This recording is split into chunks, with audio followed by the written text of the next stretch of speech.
In every field of the world, there is no shortage of experts in those fields, and the underground world is no exception.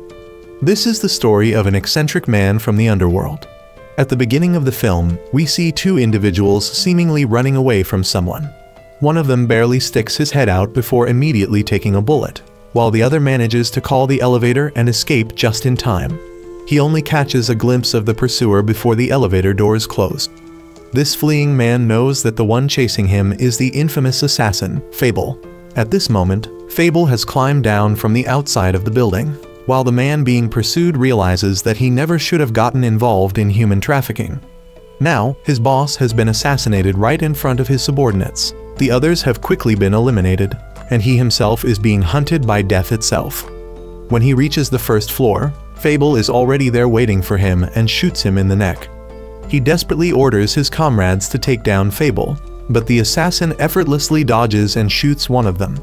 However, Fable drops his gun, so he swiftly switches to using a knife, eliminating the second target before using the corpse as a shield to block bullets from another enemy who just stepped out of the elevator.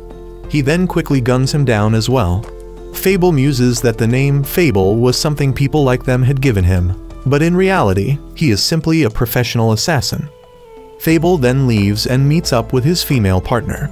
He asks her to turn on the TV so he can watch a program featuring a comedian he idolizes. His partner is surprised that he can still laugh after taking down nearly 10 people. Later, they head to a riverside to dispose of some parts of the gun and then return to their hideout to meet their boss. Fable is a bit disappointed that he has to eat fish again today. We learn that Fable has been working as an assassin for 6 years, but the job no longer brings in as much money as it used to. The boss asks Fable if he remembers how many people he has killed over the past 6 years. The reason they have survived until now is that all their assassination targets have been well-known and influential figures. The boss has kept count and confirms that Fable has killed a total of 71 people, with this year being his busiest. Therefore, he wants Fable to lay low for a year before resurfacing.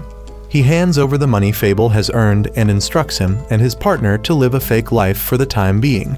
The boss has already arranged the necessary documents for both of them and has connections with a Yakuza organization in Osaka that will assist them in their new lives.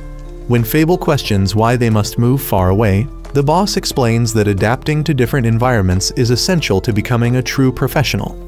He also warns them that if they kill anyone during this period, he will deal with them personally. Both of them comply and then head to Fable's place to pack. His partner notices that he has very few belongings, to which he responds that he moves around frequently, so he doesn't carry much. She then hands him his new identification papers. His new name will be Akira, while she will be Yoko. On paper, they will be siblings. Akira then retrieves his guns from around the house, storing them in different locations: bullets in water bottles, barrels in spray cans, and one particular gun he hides in a radio since it's his favorite. He only takes the gun body with him while leaving the barrel in the microwave for the boss to collect later. Once they finish packing, they set off. Yoko asks why Akira became an assassin, but he seems slightly annoyed by how she calls him Big Brother. She argues that since they are about to live as siblings, they should start getting used to it. Regarding Yoko, she lost her parents in a fire at the age of 10 and was taken in by their boss. A year ago, she was assigned as Akira's driver and partner. Akira refuses to talk about his past, and Yoko doesn't press further. They later stop at a gas station to buy supplies. Akira notices two men who seem to be stealing a car, so he stays behind to keep an eye on them while asking Yoko to go buy their stuff. He observes that the two are amateurs, unable to even pick a valuable car to steal. The thieves notice Akira watching them and approach him aggressively. He wants to avoid violence, but when they attempt to rob him, he has no choice but to teach them a lesson. Yoko rushes out and reminds him of the boss's warning, but Akira argues that they were the ones who started it, so he only reacted in self-defense. Yoko had to take Akira away before anyone could see them. She wanted him to learn to hold back in the future, or at least avoid getting into conflicts with others to prevent accidentally killing someone. Akira now realized that living a normal life was harder than he had thought. Yoko also suggested that he should learn the local accent, but Akira claimed that he was already fluent in 5 different regional dialects and could switch between them at will. He then asked about the company that had worked with him 3 years ago and how it was doing now. Yoko explained that this company was the one helping them establish their fake identities. There were two people Akira needed to pay attention to: the boss, Hiroshi, and the squad leader, Takeshi. Akira then switched his tone of speech and went shopping for clothes with Yoko. Meanwhile, the two men Yoko mentioned were quite concerned about sheltering an independent assassin, but Hiroshi believed they had no choice. The previous boss had business ties with Fable's organization, so they had to accept it. Besides, they were only providing temporary housing, not fully harboring Fable, so there was no need to worry too much. Hiroshi didn't know what Fable was really like, but according to the previous boss, Fable had single-handedly wiped out all the enemies of a rival company swiftly and efficiently, with each target receiving a single shot to the head or heart. Hiroshi acknowledged that Fable was a killing genius, someone who felt no remorse after sending his targets to the afterlife. Later, they received word that Akira and his sister had arrived, so they went to meet them, instructing their subordinates not to interfere during the process. When they finally saw him, Takeshi thought Fable looked more like a coward. To confirm, he asked Akira how he would handle a situation where he had to kill both of them. Akira calmly stated that he would crush Takeshi's throat, then grabbed the gun from his coat pocket to take out Hiroshi. He even knew exactly what kind of gun was in Takeshi's pocket and how many bullets it contained. Hiroshi was surprised to learn Takeshi had brought a gun into the meeting, but Takeshi argued that he couldn't afford to be careless when meeting a legendary assassin.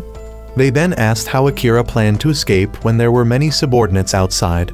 Akira immediately pointed out that Hiroshi also had a gun in his pocket. Both men now fully accepted that Akira was indeed the real Fable and laid out some rules for them while they lived there. They would provide accommodation but expected the two not to cause trouble for a full year. If anything happened, they would not assist in covering it up, and if the two caused damage to the company, they would be kicked out. Akira and Yoko then arrived at their new residence, where Takeshi warned them not to touch the car in his garage. He also wanted to test Akira's shooting skills by naming a target that Akira had to shoot within 2 seconds. Akira admitted that revolvers weren't his specialty, but he was willing to try. Takeshi then mentioned a security camera, and Akira fired at a spot on the ceiling. However, Yoko pointed out that the actual camera was in a different location, and Takeshi's car ended up getting hit by falling debris. Yoko promised to clean up the mess for him, and he left. Before leaving, Takeshi instructed his men to keep an eye on the two newcomers and ordered them to check the camera footage. To his surprise, Akira had shot down a hidden camera rather than the obvious one. Later, Akira returned to his room, removed all the hidden cameras, and climbed onto the roof to observe the surroundings. That night, Takeshi checked in with his subordinates to ask about the surveillance. His men reported that all the cameras in Akira's room had been removed, but the ones in Yoko's room were still functioning. When asked why he was monitoring them, Takeshi admitted that he didn't like the pair and wanted to find a way to get rid of them before they caused trouble for the company. He then instructed his men to come up with a plan to drive them away. That night, Yoko unexpectedly invited Akira to go drinking to celebrate their new home, while one of Takeshi's men followed them and called for backup to stir up trouble. Yoko suggested that Akira should find a hobby to make life more interesting since she planned to find a boyfriend within the next year. She also asked him not to pick fights with whoever she decided to bring home. As they left the bar, two thugs summoned by Takeshi's subordinate appeared, ready to start a fight. Yoko was already drunk, so Akira wanted her to leave, fearing that if she got hurt, he would lose control and end up killing the two men. Yoko had no choice but to leave first, while Akira tried to act his way out of trouble. He dodged the first man's attack and realized that his opponent had no martial arts skills, so he let himself take a few hits while subtly causing the guy's hand to get injured, forcing the second man to step in. Akira quickly identified him as a trained fighter and deliberately let himself get knocked back by a kick, pretending to be weak. He then took a punch to the face, allowing some blood to trickle from his nose, and even pretended to cry, making them lose interest and leave. Soon after, a woman Akira had seen earlier that day approached and helped him up, but he simply thanked her before she left. The two men who had started the fight later received payment from Takeshi's subordinate, but found it strange Akira's reactions seemed exaggerated compared to the force they had used. The subordinate reported this to Takeshi, who concluded that Akira still knew how to act. At that moment, Takeshi was visiting a friend to buy some bullets. Later, he and another subordinate went for a walk, casually shooting to relieve stress. Meanwhile, Akira suddenly received a message from his boss, suggesting that he should get a pet for entertainment. The boss even used a sticker of Akira's favorite idol to persuade him. Yoko received the same message, so the next day, the two of them went to the shopping center to look for a pet. Once they arrived, Yoko had no idea what to choose, while Akira took an interest in a parrot. He then noticed that the man from the previous night, the one who had started the fight, had shown up again. Telling Yoko to stay and keep browsing, Akira excused himself to the restroom. Sure enough, the man was tailing him again. Akira intentionally ran, causing the man to alert his allies outside to cut him off. However, Akira led them into a situation where they ended up bumping into each other, losing track of where he had gone. Still, he was eventually spotted again, so he let out a loud scream and ran off, baiting them into chasing him. Only the fighter managed to keep up. After a while, the man started getting tired, so Akira also pretended to be exhausted and stopped. The moment the man ran toward him, Akira took off again. Their chase led them to a bridge, where Akira suddenly climbed onto the railing and jumped off, landing safely, leaving the man stunned at how he had done it. Akira then returned to Yoko, who was still undecided about which pet to buy. The parrot Akira liked turned out to be quite expensive because it was a rare breed. According to Yoko's research, these parrots had long lifespans, so she suggested that Akira name it. That night, Akira tried giving the parrot different names, but it only responded to Captain. Meanwhile, the two men who had chased Akira recounted their experience to Takeshi's subordinate, who was revealed to be named Hashi. Takeshi, upon hearing the story, realized that Hashi seemed to have a liking for Yoko. Seeing this as an opportunity, he gave Hashi some money and instructed him to take Yoko out for a meal to gather information about Akira. Hashi was a bit self-conscious, but Takeshi told him to stop acting weak. Akira, meanwhile, was still trying to bond with his parrot, but it remained stubborn and even bit him. Yoko had chosen a hamster and Hashi planned to use this as a conversation topic, though he knew that if he drank even a single beer, he would forget everything he had memorized. The next morning, Takeshi unexpectedly showed up at the garage to get his car and saw Akira training there. He then invited Akira to have dinner that night to talk. Around the same time, Hashi went to ask Yoko out for a tour of the city. Yoko thought about inviting Akira, but upon learning that he had already been invited by Takeshi, she decided against it. She then warned Akira to make sure not to lose his temper and kill anyone. That evening, Akira met with Takeshi, who shared that the car in his garage was his most treasured possession, having been with him since before he joined the organization. In response, Akira spoke about his prized handgun, which had saved his life twice. He stated that if he ever died, he would take it with him. Meanwhile, Yoko was quite disappointed when Hashi picked her up in an old van that had a bit of a smell. He then drove her to a restaurant she had already guessed he would choose. Takeshi took Akira to a warehouse, explaining that he had only heard rumors about Fable and wanted to verify if Akira was the real deal. Inside the warehouse, there was a wrestler who owed Takeshi money. Despite multiple collection attempts, the man refused to pay, and they were unable to defeat him in a fight. Takeshi wanted Akira to take care of him since it was his personal request. Their boss Hiroshi wouldn't know about it.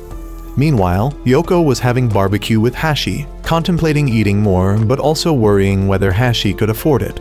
Back at the warehouse, Akira switched into combat mode. Takeshi assured him that he would handle the cleanup, so Akira was free to take down the wrestler however he saw fit. Akira wasted no time, charging in while the wrestler remained cocky. Akira swiftly grabbed his head, yanked him backward, and delivered a precise strike to his neck, leaving him immobilized.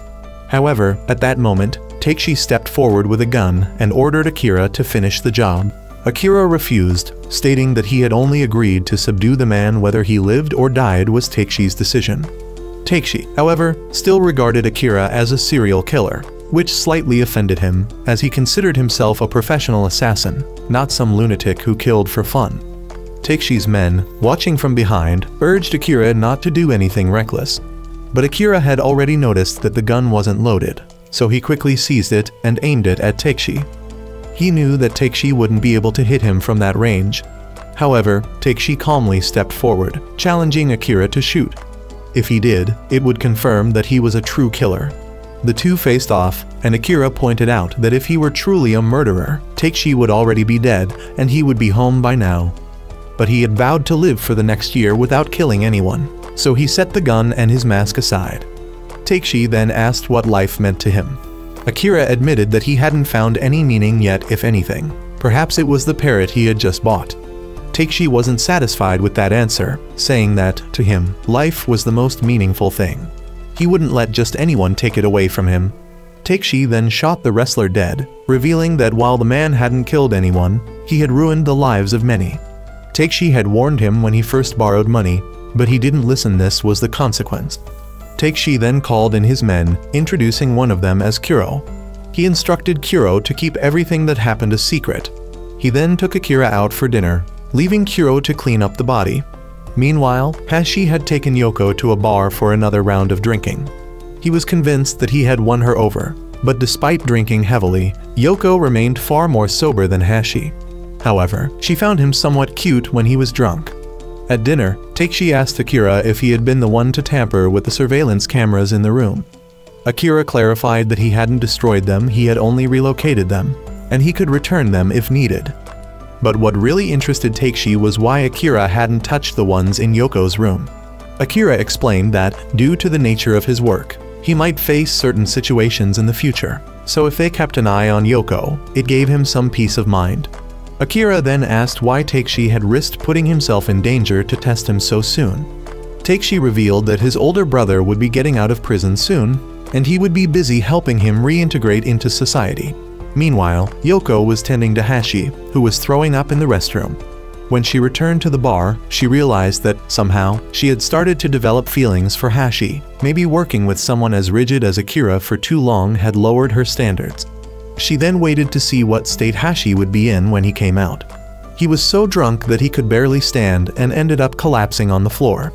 Yoko wanted to call a taxi, but the bar owner suggested calling an ambulance instead, suspecting that Hashi had alcohol poisoning. Elsewhere, Takeshi warned Akira not to cause any trouble, but Akira reassured him that he intended to live a quiet, peaceful life. He also thought about how young people these days were into gaming, so he decided he would give it a try. Takeshi wanted Akira to find a part-time job, but Akira wasn't too interested, reasoning that the country provided unemployment benefits anyway.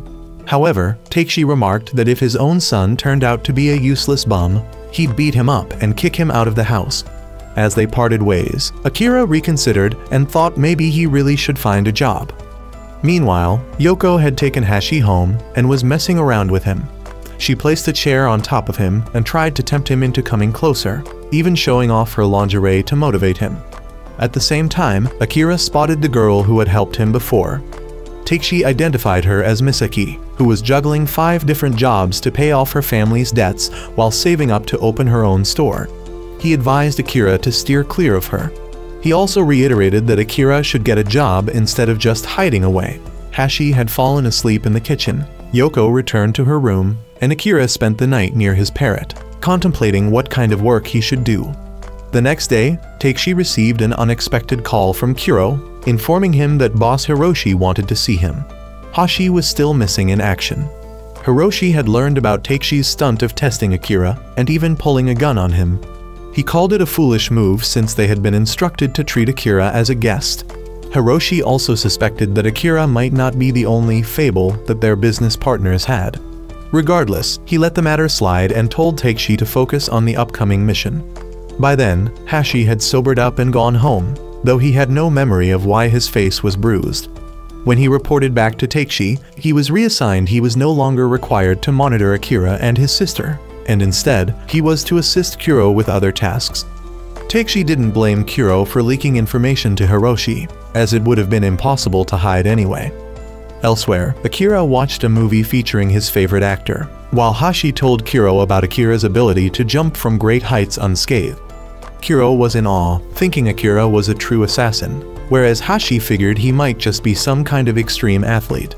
Inspired, Kuro attempted to imitate Akira's feat, but it didn't end well.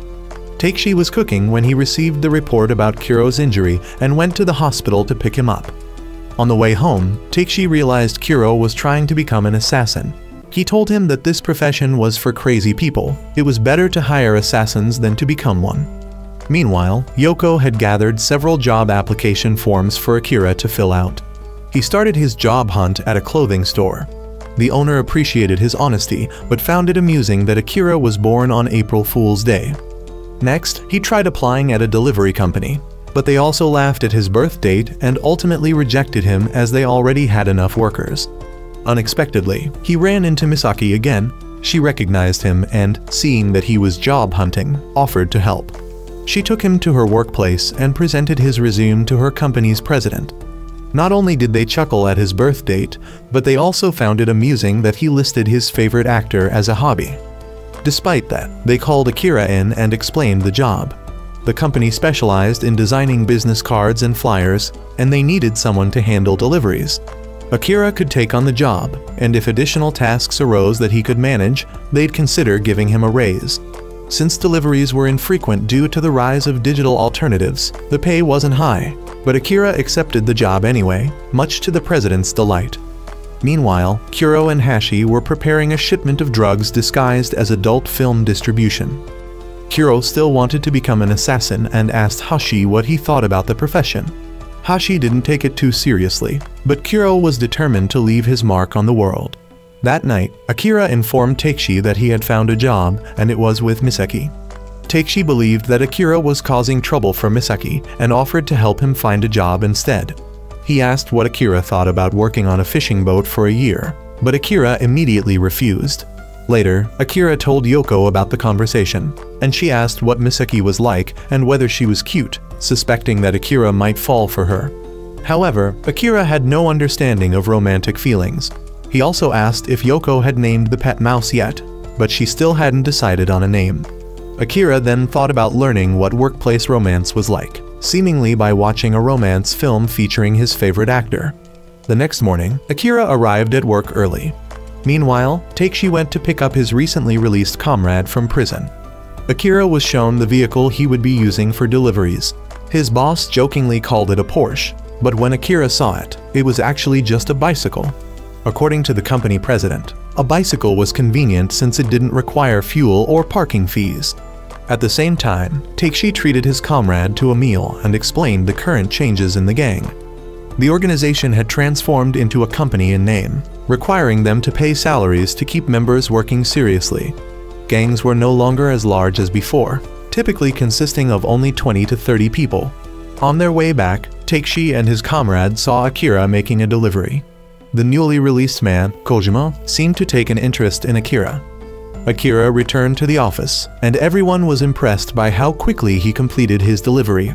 A normal person would need 40 minutes for a round trip, but Akira finished in just 20 minutes and even had time to stop for coffee. They acknowledged that he was a true professional. Misaki suggested throwing a welcome party for Akira. Meanwhile, Hiroshi gave Kojima some money to help him get by for the time being. When asked about his future plans, Kojima was uncertain. For now, he would stay at Takeshi's place until he found a new home, since their spare property had been rented out for a year. Takeshi planned to help Kojima find a vehicle, but as for guns, carrying them around was no longer an option. The violent gangs of the past had either been eradicated or forced to change their methods to avoid police intervention. Takeshi noted that Kojima would need time to adjust to society again. Elsewhere, Akira went out to eat with his coworkers. They were surprised that he ate beans without peeling them, but he found it normal. When he dropped a bean and bent down to pick it up, he noticed a camera-like device under the table, right across from the director who was seated opposite Misaki, who was wearing a skirt. Realizing what was happening, Akira casually ate the bean as if nothing was wrong. This made Misaki think he must have lived a harsh life. He then recounted how he had been abandoned in the mountains with just a knife and had to survive on his own. His coworkers, however, found it ironic that someone so resilient had been beaten up by delinquents to the point of crying. They concluded that determination and courage were not the same thing. Misaki felt sorry for Akira, assuming he had been abandoned as a child, and even teared up when she saw him eating chicken bones. She told him he didn't need to eat the bones, but he reasoned that they provided calcium. He then flicked a piece of bone to misalign the hidden camera. When they left, the director, who lived in the same direction as Misaki, offered to walk with her. Meanwhile, Akira was invited out for drinks by the company president.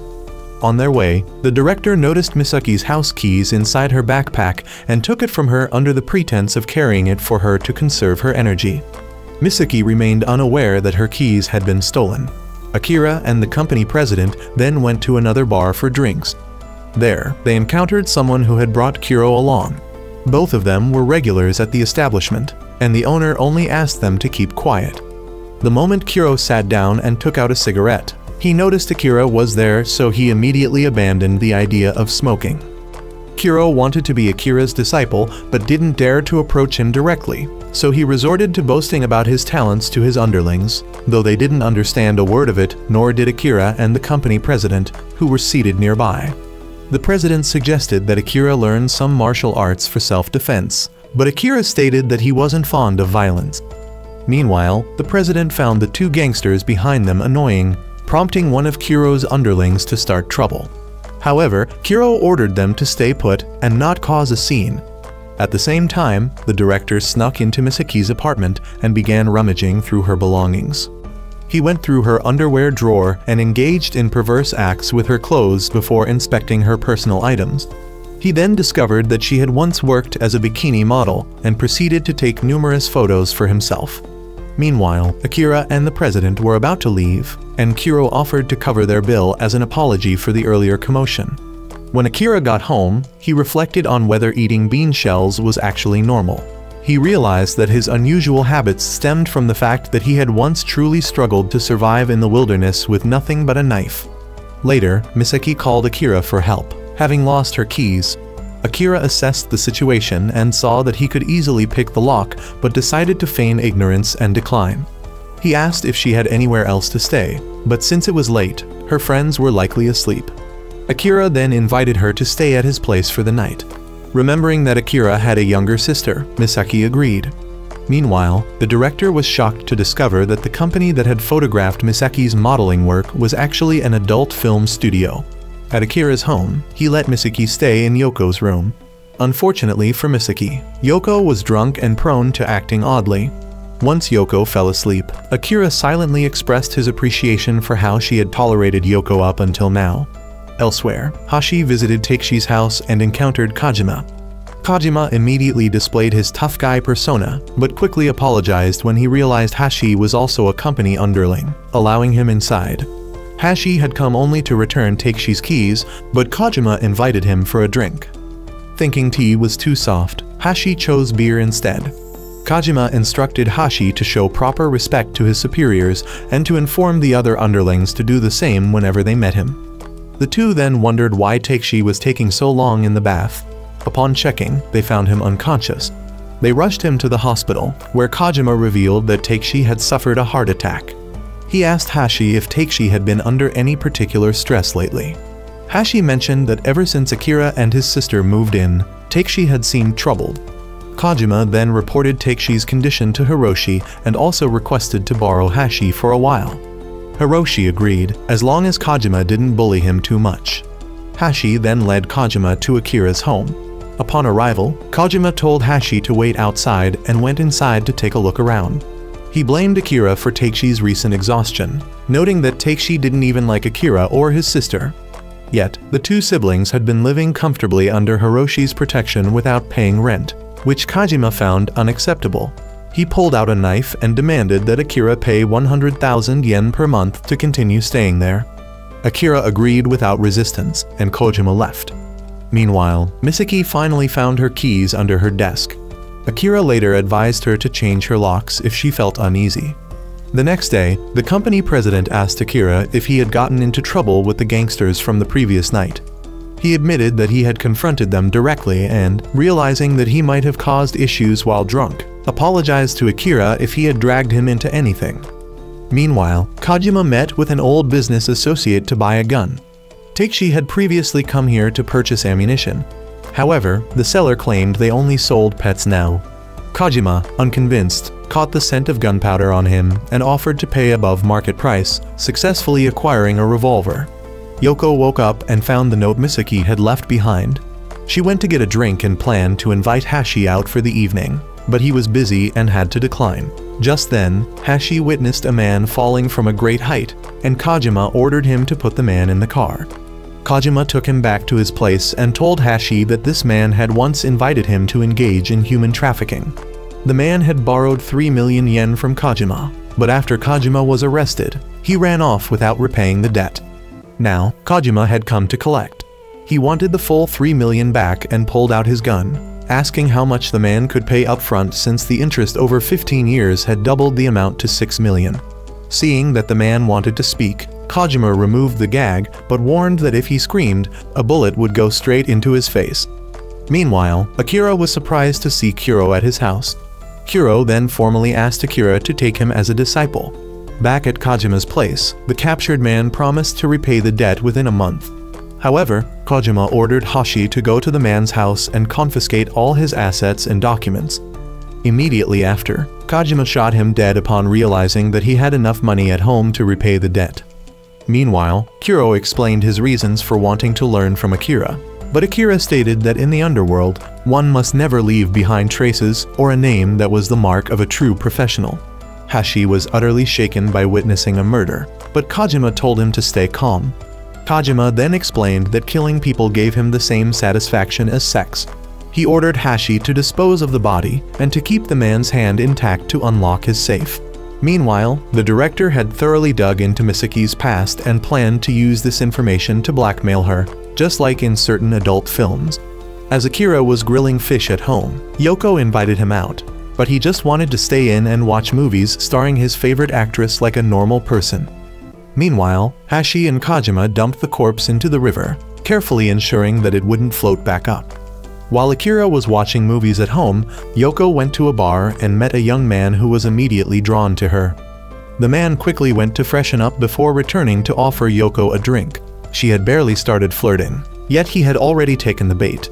She knew that men like him could be easily manipulated with a delicate and innocent persona. The bar owner recognized her, so she discreetly signaled him to play along, and he, being quite experienced in such matters, did so immediately. Upon observing the man, she deduced that he was the type who prided himself on being charming, so she decided to toy with his ego. She portrayed herself as a naive and clueless newcomer to the area, which only made him more infatuated. Realizing she had spoken a bit too much, she blamed it on being tipsy and signaled the bartender to stay quiet. She then began her seduction, and the man introduced himself as Yuuki, someone with a stable life and decent finances. Yoko casually complimented his muscles, prompting him to boast about his strength and frequent gym workouts.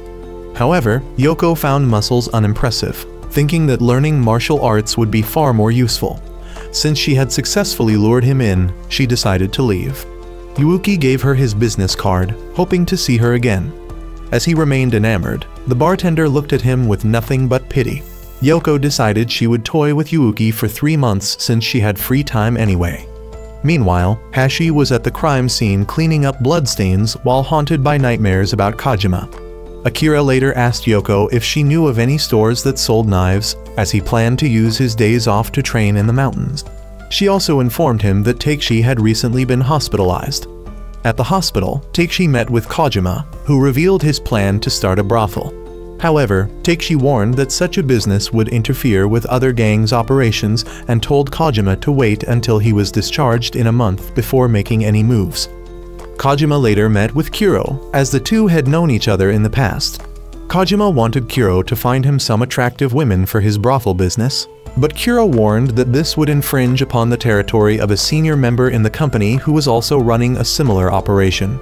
However, Kojima reassured Kuro not to worry. Meanwhile, Misaki was struggling with designing a flyer for a zoo, as she needed to make it feel pleasant and inviting. She then had Akira try drawing some animals, and although his sketches resembled a child's drawings, they carried a sense of warmth and familiarity, making them a perfect fit for the flyer. Elsewhere, Kuro informed Kojima of a potential candidate, Misaki. Since she was in desperate need of money, she would be easy to lure in. Kuro also knew that Misaki had previously been forced into the adult film industry but had since quit. Kojima, intrigued, insisted that Kuro recruit her at any cost. Meanwhile, Hashi was still haunted by the debtor's death. Kojima advised him to relieve stress by visiting a brothel and, in the process, recruit women for him. Hashi, aware of Kojima's plan to start a brothel, asked if Takeshi had approved. Kojima, however, was keeping it a secret, planning to reveal it only once he had generated enough money for the gang, at which point, he believed, no one would object. The following morning, Sugawa, the boss in charge of the company's brothel business, learned that someone had been trespassing in his area. Upon hearing the description, he immediately recognized Kajima. One evening, when Misaki returned home, she ran into Kajima, who wasted no time and outright invited her to become an escort. Naturally, she refused, even when he promised her 10 times her current income. When she still declined, he revealed that 3 years ago, Kuro had once tried to recruit her, and more recently, Kuro had been severely injured while protecting her from another recruitment attempt. Specifically, the entertainment company she had previously worked for wanted to bring her back for another film, but Kuro intervened, demanding they leave her alone, resulting in him getting his leg broken. Although Kajima was exaggerating, he claimed that, as a senior, he had a duty to secure income sources for his juniors. He proposed that if Misaki worked for just 1 year, Kuro would be financially secure, and she herself would earn a substantial sum. However, if she refused, he reminded her that he was Yakuza and could easily make life miserable for her loved ones, essentially threatening her. He gave her until the next day to think it over. Meanwhile, Sugawa met with Hiroshi to discuss Kajima disrupting his business and requested permission to eliminate him. However, Hiroshi refused, stating that the era of settling debts with blood was over. Still, he agreed to take action if Sugawa could provide concrete evidence of Kajima's interference. The next morning, after careful consideration, Misaki resolved never to accept Kajima's offer. At work, she sent Akira's drawings to the client, who approved them. As a result, Akira's salary was increased, and Misaki invited him out for a celebratory meal, much to the dismay of their bitter director. Meanwhile, Takeshi began feeling uneasy about Kajima's promises. While dining with Misaki, Akira was asked about his survival experiences in the wilderness. He admitted that it was harsh, but also had its benefits beyond the daily struggles of finding food, water, and shelter. The nighttime sounds of nature and scenic views were quite relaxing. He wasn't afraid of snakes but disliked lice and mosquitoes. These experiences also heightened his ability to sense danger and avoid it. Suddenly, Takeshi texted Akira, requesting a meeting. As Akira continued eating with Misaki, he noticed that she seemed different from usual. He reassured her that if she was struggling, she could confide in him. After all, he owed her for helping him find a job. However, Misaki remained silent. Meanwhile, Hashi was at Sugawa's establishment when Sugawa himself unexpectedly confronted him. Sugawa had discovered that Hashi had been recruiting his women for Kajima over the past few days. Aware that a careless response could get him killed on the spot, Hashi quickly promised to arrange a meeting between Kajima and Sugawa if possible. Akira went to the hospital to meet Takeshi, who requested his help in investigating Kajima. Akira recounted his previous encounter with Kajima and refused, suggesting that Takeshi send his subordinates instead. However, Kuro was injured, and Hashi was now entangled with Kajima, leaving Takeshi with no other choice but to ask Akira.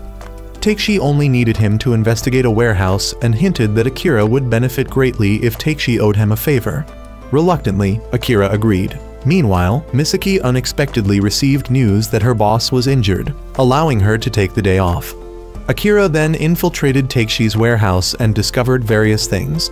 He later left and spoke in a roundabout way to Takeshi, ensuring he wouldn't leave any evidence over the phone. He confirmed that Kajima was running a prostitution ring and subtly hinted that someone had been burned by fireworks in that room. Takeshi understood that Kajima had killed someone. Akira then stated that he wouldn't get further involved and left the rest to Takeshi. Meanwhile, Misaki confronted Kajima about her boss being hospitalized. Kajima feigned ignorance but warned her that worse things would come.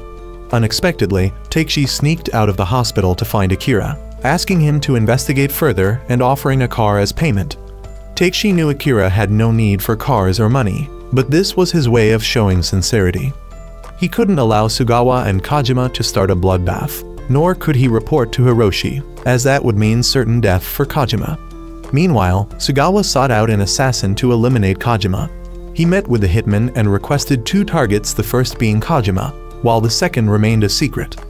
At the same time, the company director secretly installed a hidden camera in Misaki's home.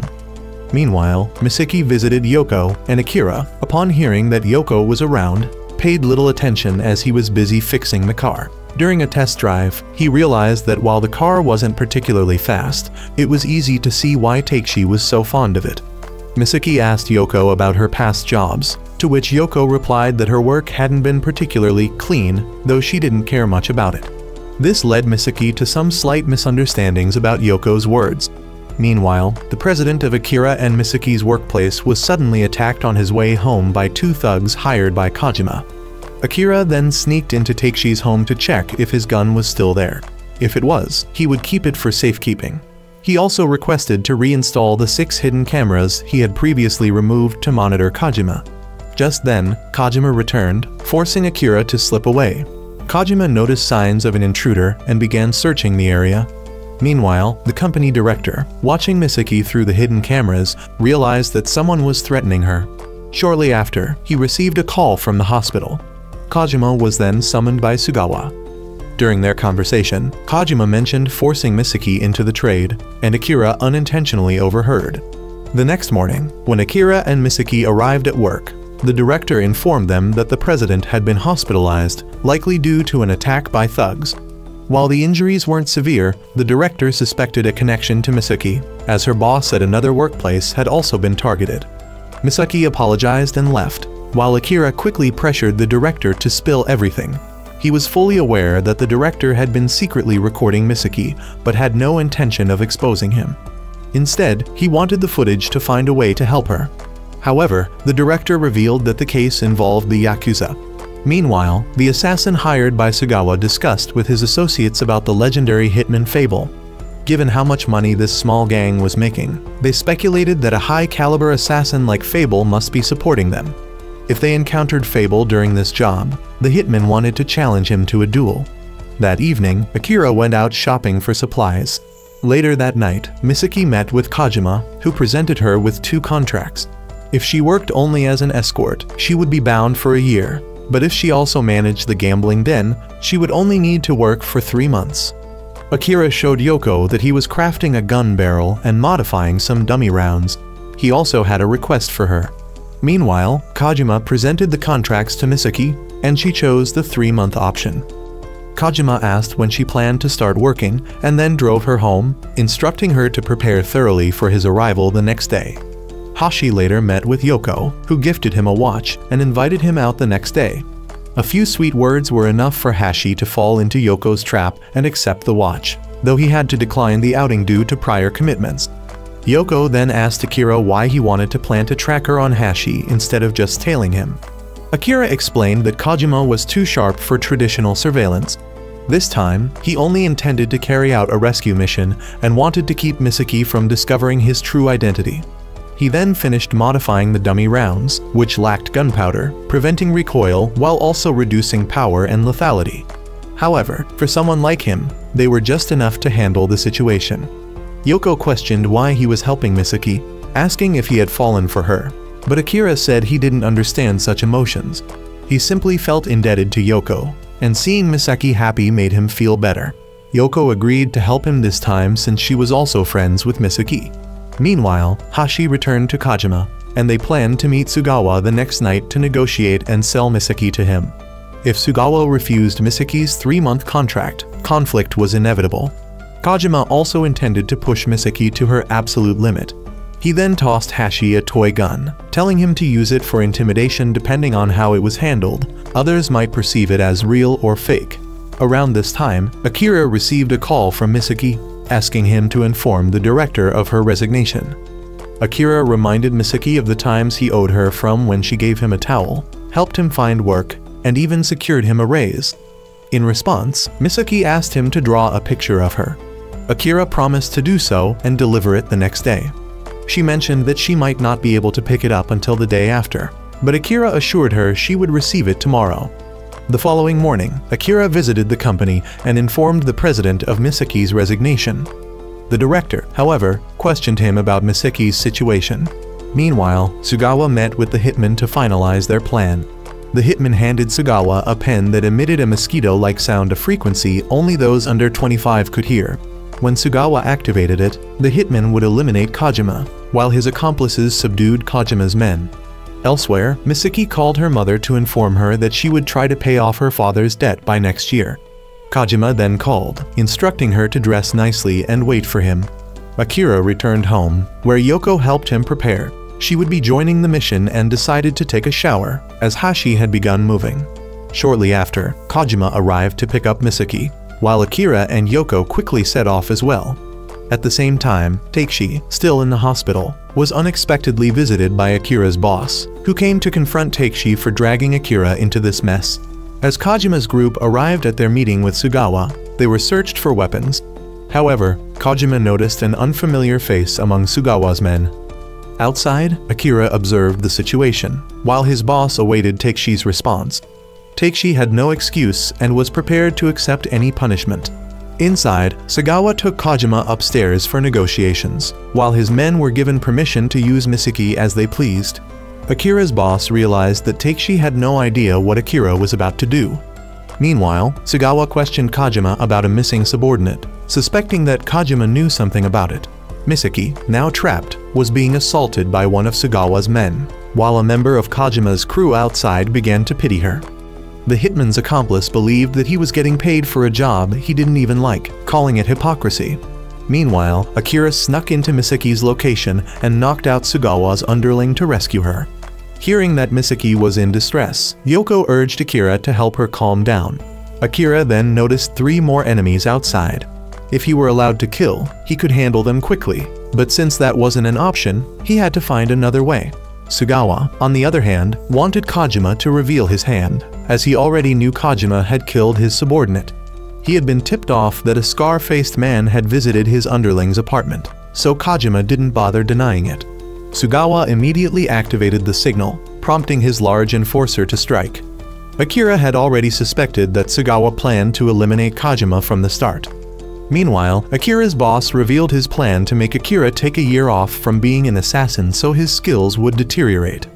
If Akira agreed to retire after that, the boss would allow him to leave the assassin world. However, Takeshi had disrupted this plan. The boss then pulled out a Rambo knife, an iconic survival knife from the 80s, though now obsolete. He compared Akira to this knife, outdated in the modern world.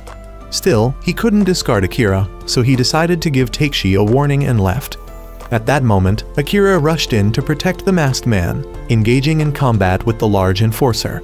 Kojima and Hashi also drew their guns, ready to fight. The camo-clad hitman advised Sugawa to set Kojima aside, as they had uninvited guests. Akira ordered the masked man to escort Misaki to safety, insisting that it was his duty to protect her at all costs. He mentioned the mosquito sound, telling him that once it stopped, it would signal their safe escape. Yoko then called Akira for an update. He informed her that one enemy was neutralized and that once the mosquito sound ended, he would need her to guard Misaki and her escort. Akira then threw Yoko's smoke bombs down below to confront the camo-clad assassin. The large enforcer upstairs recognized Akira as Fable and alerted his comrades. Akira's smoke bombs quickly filled the area, and he managed to shoot the hitman. However, the hitman realized Akira was using dummy rounds. Despite this, he remained cautious, knowing that Akira was skilled enough to fight even with fake bullets. Akira swiftly closed the distance, incapacitated the hitman, and took his gun to shoot Kojima as well. He then stormed inside, dragged Kojima out, and shot out the mosquito sound emitter. Seeing this, Misaki and the masked man quickly made their exit. Akira took Kojima back to the car, where Yoko wanted confirmation that he hadn't killed anyone. Akira wasn't entirely sure, as the man he had knocked out earlier still hadn't regained consciousness. He remarked that using a gun was sometimes easier for controlling casualties than hand-to-hand combat. The masked man advised Misaki to call the police if she ever found herself in a similar situation again, and assured her that Hashi's group wouldn't bother her anymore. He told her not to worry, as he was now her ally. Meanwhile, the 2 hitmen informed Sugawa about Fable, helping him understand just how formidable Akira was. They didn't know if Fable was connected to Kojima, but it was clear he wasn't hired by him. Elsewhere, Kojima regained consciousness and came face to face with Akira and his brother. The masked man escorted Misaki home and gave her his phone number in case she ever needed help. She was still shaken by everything that had happened. The 2 hitmen then suggested that Sugawa let Kojima go for now, as there was still another target that needed dealing with. Sugawa agreed and dismissed Hashi. He still didn't know who had hired Fable to interfere. Sugawa then executed the underling that Akira had knocked out earlier, covering up loose ends about his second assassination target. The two hitmen knew Sugawa would eventually eliminate them too, but for now, they still held some value to him. Kojima met Takeshi, who asked him about the business instructions he had given and the gun issue. Kojima knew he had made a mistake, but Takeshi assured him he would handle the situation with both him and Sugawa. Akira, curious about why Kojima had been in prison for 15 years, was told that Kojima had once killed a woman. Takeshi didn't blame him for that since the woman wasn't exactly a good person. But this time, the person he had harmed was an innocent woman. Takeshi understood where Kojima's violent tendencies stemmed from his impotence. Typically, when people get out of prison, they indulge in food and women. But Kojima had discovered his dysfunction after strangling the woman 15 years ago. Takeshi then told Akira to leave so he could speak privately with Kojima. Kojima had now confirmed that Akira was indeed Fable, the figure associated with the company's dealings. Meanwhile, Akira visited Yoko's place to begin sketching Misaki. Takeshi, having promised to help Kojima through this, listened to Kojima's apology attempt but reassured him that everything would be fine before shooting him in the head. When Akira later arrived, Takeshi instructed him to stay on the second floor with Yoko for the night and wait for the cleanup crew, advising him not to return until the next day if he wanted to stay out of it. Takeshi asked Akira what he thought about the situation, to which Akira replied that if he hadn't done it, Kojima would have been killed earlier anyway. That night, Misaki unexpectedly dropped by, feeling cold, so Yoko suggested she take a hot bath to warm up. Akira was present, and Yoko immediately understood why he had to stay. Meanwhile, Takeshi called the arms dealer to handle the body disposal and questioned him about whether he had sold the gun to Kojima. The dealer feigned ignorance. Initially, the dealer planned to chop Kojima into pieces and feed him to the fish, but Takeshi insisted on giving Kojima a proper burial, as he had still been one of his men. Though this would be more expensive, Takeshi was willing to pay. While this was happening, Akira and Yoko found Misaki unconscious in the bathroom. Yoko refused to let Akira enter, but when she realized Misaki was too heavy to carry alone, she had no choice but to ask for his help. The next morning, when Misaki woke up, she found Yoko drunk and was informed of what had happened the previous night. Akira had carried her to her room. Embarrassed that Akira had seen her naked, she blushed, but Yoko dismissed it as no big deal before dozing off. Meanwhile, Takeshi met with Sugawa, settling Kojima's death as payment for Sugawa's underling's death. Regarding Sugawa's financial losses, Takeshi suggested using the money Kojima's underling owed as compensation. Sugawa argued that Takeshi had acted on his own since he had only intended to make Kojima work off his debt, but Takeshi pointed out that Sugawa had hired 2 men to kill Kojima. Sugawa then inquired about Fable, noting that only Takeshi and Hiroshi seemed to know about this organization. Takeshi played dumb but subtly warned Sugawa that knowing too much about Fable was dangerous, implying that not everyone had the privilege of such information. Sugawa relented, and Takeshi made it clear that from now on, Misaki was off limits. He then handed Misaki's bag to Hashi and told him to return it to her. Akira returned to his room, while Misaki, looking at Akira's sketches of her, was shocked to find a drawing depicting him carrying her to her room the previous night.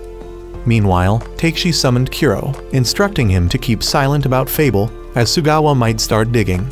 He warned that if word got out, even the entire company wouldn't be able to pay the price. Kuro understood and swore to keep quiet. Takeshi also reprimanded Kuro for dragging Misaki into prostitution, stating that even in the underworld, there were lines that shouldn't be crossed. Kuro later questioned the masked man and Hashi about Akira's actions that night. Though he nearly let some details slip, he managed to keep control and urged them to investigate the masked figure, as most believed Kojima had been abducted by him. Meanwhile, Akira grilled fish on the rooftop, enjoying the peaceful moment. The next day, when he arrived at work, he found that the director and president had just installed a new TV. Misaki returned to work, but Akira noticed that she seemed to be avoiding him.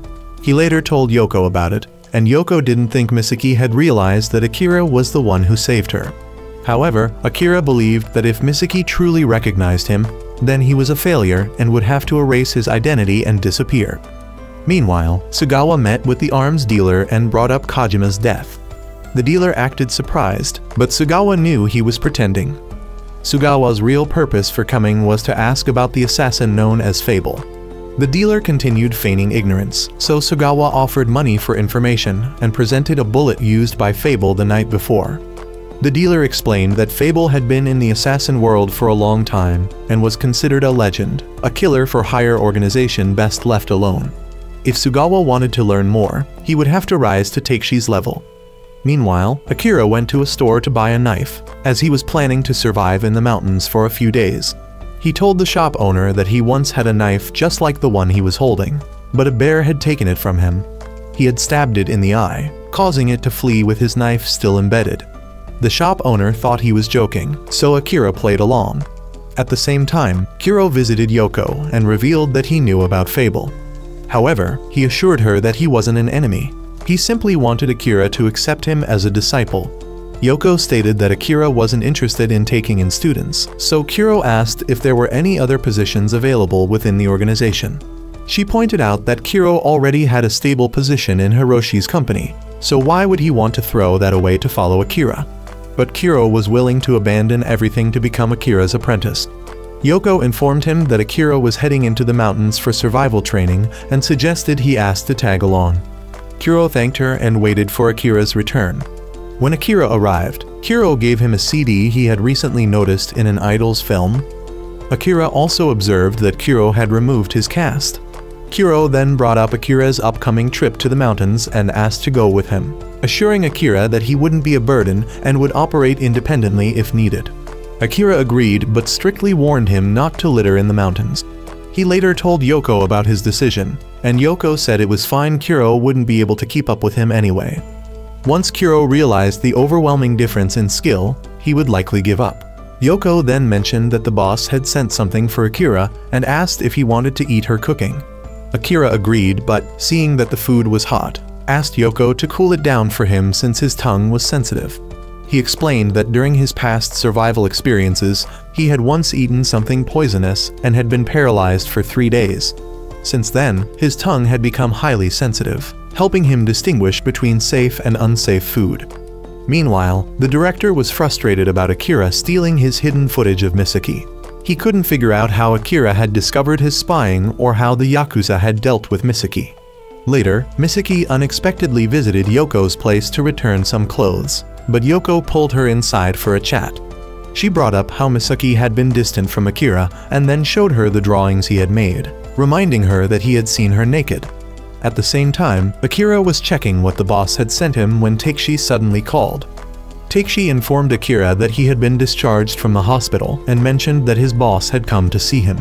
He also asked whether Akira still planned to return to work after a year. Akira confirmed that he did because he wasn't suited for anything else. The next day, Kuro met with Akira to review the route for the mountain trip. Early the following morning, Yoko drove them to the mountain. When they got out of the car, Akira noticed that Kuro had brought an excessive amount of gear, looking more like he was going on a camping trip rather than a survival challenge. Akira only carried a few essentials, so Kuro wanted to imitate him, but Yoko pointed out that Akira was built differently and Kuro shouldn't try to copy him. She then asked Akira to pick out the necessary items to ensure Kuro's survival in the forest, so he selected enough gear for Kuro to carry. With that settled, the two officially entered the forest. Akira told Yoko that if they didn't return in 3 days, she could leave as she wished. As they trekked deeper into the woods, Kuro soon grew tired. Akira explained that walking in the forest was much more exhausting than walking in the city, not to mention that he knew Kuro had removed his cast too early. To help, Akira made a temporary walking stick for Kuro. Later, they encountered a wild boar. Akira noted that a boar of that size could still injure them, so he chose to take a different route instead of confronting it.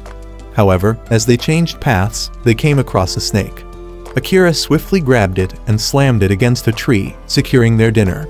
Kuro was surprised. He had assumed they would forage for edible plants, but Akira reminded him that this was survival, not a camping trip. They would eat whatever was available. Eventually, they reached a river, which would serve as their base for the next few days. Akira was slightly impressed that Kuro had managed to keep up despite his leg injury, though he knew he could have arrived much sooner if he had been alone. Akira then went off to gather fire-starting materials, instructing Kuro to collect stones for a cooking pit. Kiro was starving but found the idea of eating snake repulsive. When Akira returned, he brought back a specific type of fungus that could be used to start a fire. Although Kiro had a lighter, Akira insisted on using primitive methods. He roasted the snake and told Kiro to set up the tent before nightfall. Kiro thought they still had plenty of daylight left, but Akira warned him that night fell quickly in the forest. By the time Akira returned, the snake was well cooked. He took a bite and offered Kiro a taste. Kiro initially refused, claiming he wasn't hungry, but Akira saw through the lie. Kiro admitted that he wasn't fond of eating snakes, but Akira told him to think of it as a source of nutrition rather than a snake. Mustering his will, Kiro took a bite and found it surprisingly palatable. Soon, night had completely set in. Kiro helped Akira finish setting up their sleeping area. Later, Akira attached his Rambo knife sent by his boss to a wooden pole, turning it into a makeshift spear. He advised Kiro to sleep early and be cautious of bears and other nocturnal predators. As Kiro settled in his tent, he realized it was still early. Had he been in the city, he would have been out drinking with his crew and some women at a bar. He sat in his tent for a while before finally lying down. Suddenly, he heard noises outside. Uncertain about what was approaching, he grabbed his knife and stepped out only to find Akira returning with another snake for a late-night meal. Akira even remarked that venomous snakes tasted better than regular ones. Kiro eventually fell asleep and woke up the next morning to find Akira already awake. Akira informed him that there were bear tracks near their tent and confirmed that at least one bear was in the area. Kiro suggested playing dead if they encountered one, but Akira told him to go ahead and try if he ended up dead for real. It wouldn't be bad luck, just stupidity. He emphasized never to turn his back on a bear. Under normal circumstances, most people would choose to descend the mountain at this point, but Akira had no such intention. Later, the two went to catch some frogs, and Akira instructed Kiro to return to camp and start the fire while he gathered insects. Kiro, however, asked him to bring back more snakes instead. On the way back, Kiro suddenly noticed his belongings scattered along the path. Realizing what it meant, he quickly turned around and saw the bear approaching. Remembering Akira's warning about not turning his back, Kiro hesitated over whether to play dead. Panicking, he ended up falling backward in an attempt to feign death. The bear cautiously approached to inspect him just as Akira arrived and scared it away. Back at camp, Kiro apologized for losing his composure and burdening Akira with saving him. Akira simply told him to eat some grasshoppers since they contained more nutrients than beef or pork. Akira believed that the ability to eat anything could be crucial in case of a disaster, ensuring survival when food was scarce. Most people never prepared for every possible scenario, and the ones he had killed often shared the same expression, one of disbelief, as if they couldn't comprehend why such a fate had befallen them. Kiro then mentioned that the bear had buried his belongings underground, leading Akira to realize that it would definitely return to retrieve them. Kiro insisted that the items were his, but from the bear's perspective, they were not. However, simply throwing his backpack to the bear was not an option. Doing so would make it lose respect for humans, leading it to attack others in the future. Therefore, they needed to teach the bear that humans were terrifying. That said, some bears feared nothing. Akira then asked Kiro for some of his hair, explaining that burning it would be an excellent way to attract snakes. After cutting Kiro's hair in an absurd manner, he managed to find a snake right underneath Kiro's tent. Meanwhile, Yoko contacted Yuuki, arranging to meet at a bar that evening. Back in the forest, Kiro noticed Akira extracting venom from the snake, planning to use it to ward off the bear. The amount of venom he collected would be enough to make the bear suffer greatly, teaching it to fear humans and stay away. Later, Kiro watched Akira prepare the snake for eating, becoming intrigued when he realized that venomous snakes were indeed delicious. Meanwhile, Yoko was planning to toy with Yuuki before drugging him, just to watch him crawl helplessly in front of her. On the mountain, Kiro had been away from civilization for so long that he started hallucinating, seeing women everywhere. He was shocked that he was experiencing such urges right when Akira was explaining bear survival tactics. Yuuki arrived at the bar earlier than expected, asking the owner to help him woo Yoko. He still believed himself to be a master seducer, unaware that he was actually the one being played. The bartender could only hope that Yuuki survived the night unscathed. Back in the forest, Kiro tried his best to focus on Akira's instructions while struggling to conceal his growing problem. Akira soon noticed that the bear was approaching, and Kuro suggested using fire to drive it away. However, the flames they had were too weak to intimidate it. Akira, seeing Kuro awkwardly hunched over, told him not to be embarrassed. It happened to anyone who ate too many snakes. He then told Kuro to brace himself, as they were about to teach the bear to fear humans. Meanwhile, Yoko and Yuuki finally met at the bar. The bartender sensed that the night would be intense, as both were seasoned manipulators who thrived on deception. They were formidable and not easy to handle. First, there was Yuuki, the most shameless womanizer the bar had ever seen. The bartender had witnessed countless women cry because of him. Then there was Yoko, a mysterious newcomer with an irresistible allure that captivated men. Yoko struck first, pretending to have a low alcohol tolerance and apologizing in advance if she said anything foolish. Yuuki then ordered drinks for both of them, signaling the bartender to prepare a strong cocktail for him as usual, but with an adjusted alcohol level to make him more resistant to intoxication. However, the bartender decided to play fair, ensuring both drinks had the same alcohol content. Meanwhile, Akira coated his knife with snake venom in preparation for battle. Yoko, fully aware that Yuuki was a seasoned player, was excited to turn him into her personal toy.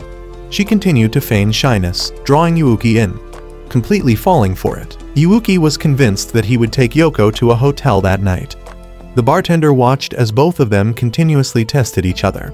Yoko then casually brought up her personal life, mentioning that she had a sickly older brother who had gone camping in the mountains, giving her some free time to drink the night away. Yuuki assured her that he would personally see her home safely. As their conversation drifted to camping and barbecue parties, Yoko suddenly recalled her love for lemons and signaled the bartender to bring her a lemon-based drink. The bartender served a tequila shot, explaining that people usually bit into a lemon slice afterward to enhance the flavor. Finding it enjoyable, Yoko ordered another round, and the bartender began to notice that it was Yuuki, not Yoko, who was gradually being ensnared. As Kuro and Akira braced themselves, the bear drew dangerously close before lunging at Kuro. Akira swiftly stabbed it with a spear, then tied the spear to a tent rope and launched it at the bear, forcing it to flee. Akira was confident that the bear had now learned to fear humans. Kuro was astonished at how effortlessly Akira handled the situation. Meanwhile, Yoko had downed her 20th drink, and it was clear that Yuuki had lost. Yuuki soon had to run off to vomit, much like Hashi once did. Yoko returned to the bar to relish Yuuki's pathetic state. Stumbling outside in search of support, Yuuki collapsed onto the floor, prompting the bartender to call an ambulance. However, Yuuki overheard this and stubbornly refused to let Yoko leave just yet. In his drunken stupor, he blurted out every embarrassing thought in his head, much to Yoko's amusement. She then handed him another drink, deceitfully claiming it was water. Yuuki chugged it down, only to end up suffering from alcohol poisoning again.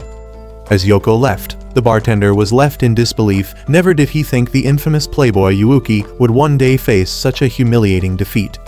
The next morning, Yoko went up the mountain to pick up Akira and Kuro. As they descended, Kuro got stung by a bee, causing his nose to swell. On their way back, they stumbled upon a detective agency. Inside, a wealthy old woman was seeking documents on past accidents at a children's amusement park. She intended to present them to the city council to push for better safety measures. However, despite its outward appearance, the agency was actually a half-baked Yakuza group. The so-called detective then took a new recruit to his real workplace, a forest, where they were about to bury a spoiled rich kid alive. This young man, the heir of an ultra-wealthy family, had done nothing but squander his family's fortune. The detective had impersonated him to scam his mother out of 10 million yen, lying that he was traveling across Southeast Asia to find himself. This way, the mother would continue waiting for a son who would never return. His grand scheme was to cultivate more delinquent heirs like this one, using them to extort money from their own families without raising suspicion. The key members of this detective agency included Detective Utsubo, the new recruit Asaki, a thug named Suzuki, and a woman named Hina. Utsubo believed that 4 members were the ideal number. Too many would lead to internal strife, but too few would lack manpower. He then arranged temporary lodging for Asaki and noted that Asaki was a former employee of the Hiroshi Corporation. Utsubo instructed Suzuki to handle Asaki if he showed any signs of disloyalty. Moreover, Utsubo was aware of Fable and had already gathered significant intel on him. He declared that if they ever crossed paths with Fable, he would conduct thorough investigations before making a move. Meanwhile, Akira had just completed a delivery and was heading back. Misaki, unsure of how to face him due to his extreme indifference, hesitated to approach him. On his way out, Akira unexpectedly encountered Hina. He immediately recalled meeting her during an assassination years ago. Noticing him, Hina quickly turned away and left. At the same time, Isaki reunited with Kuro, as the two had once been close friends. Isaki inquired about the gang's current state, but Kuro dismissed the question, stating that Isaki had already left the gang, so there was no need to ask about the higher-ups. Meanwhile, Akira decided to grab a meal with Yoko. He asked her to investigate an assassination he carried out 4 years ago. Yoko suggested he do it himself, but since he was busy with work, he left it to her, knowing she had nothing better to do. Yoko, however, suspected Akira was about to get involved in some kind of conflict again. As they ate, Yoko scooped rice onto a plate and noticed Akira wasn't eating. Assuming he needed it to be cooled down, she offered to blow on it. But in reality, Akira had stopped eating because Yoko had added way too much salt. When she tasted it herself, she realized it was unbearably salty. Isaki later returned to the agency, where Suzuki asked if he had a wife or kids, to which he replied no. Isaki then curiously asked how old Suzuki was, as he looked quite young. Atsubo soon arrived, questioning Isaki about his former gang, but Isaki had found no useful information. Atsubo then revealed a surprising fact: despite his youthful appearance, Suzuki was actually 40 years old. Atsubo then presented the file of their next target for investigation. He wanted both Isaki and Suzuki to gather as much information as possible, including any potential weaknesses the target might have. To their surprise, the target this time was none other than Akira's director. Meanwhile, Akira arrived at work, where the chairman asked if he and Misaki had been arguing lately. Akira wasn't sure, so the chairman advised him to compliment Misaki later, as she had recently refreshed her appearance.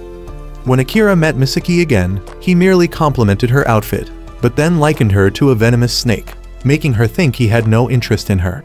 Shortly after, the director arrived and complimented her newly cut short hair. Akira then left for a delivery, while the chairman tried to ease Misaki's mood. That night, Misaki had to work late, and the director planned to visit her home again to switch memory cards and secretly record more footage of her. If the opportunity arose, he was even prepared to ambush her inside, stun her with a taser, and assault her. The chairman invited him for a drink, but the director declined and left. At the same time, Akira went to see Yoko for updates on the investigation. She complained that he always showed up when she was cooking. Yoko then listed several incidents from June 4 years ago. Akira confirmed one of them, a case where he assassinated a man inside a car, causing the vehicle to crash out of the parking garage. Another case on the list was also his doing. Both of these targets had been part of a human trafficking ring. He recalled encountering a crying girl inside the car during the assassination, likely a victim of the man he had eliminated. The reason this case intrigued him was that he suspected he was responsible for the accident that left Hina disabled. According to Yoko, Hina was a runaway who never returned home after the incident. Meanwhile, the director stealthily approached Misaki's home, only to find that she had changed the locks, preventing him from breaking in. As he left, he accidentally dropped his taser and duct tape, which Isaki happened to witness. After assessing the situation, Isaki realized the director was targeting Misaki and reported it to Atsubo. Atsubo knew the director had grown up in immense wealth, accustomed to getting everything he wanted. However, a past incident had shattered this illusion, turning him into an obsessive stalker. Since the director had already seen Isaki's face, Atsubo decided to switch their roles, assigning Suzuki to handle the matter instead. However, Isaki was unsure of Suzuki's whereabouts at the moment. Suzuki, in the meantime, had sought out 2 hitmen working for Sugawa to exchange information about Fable. However, the discussion quickly escalated into conflict. Without hesitation, Suzuki shot the larger hitman first, using his body as a shield to corner the other.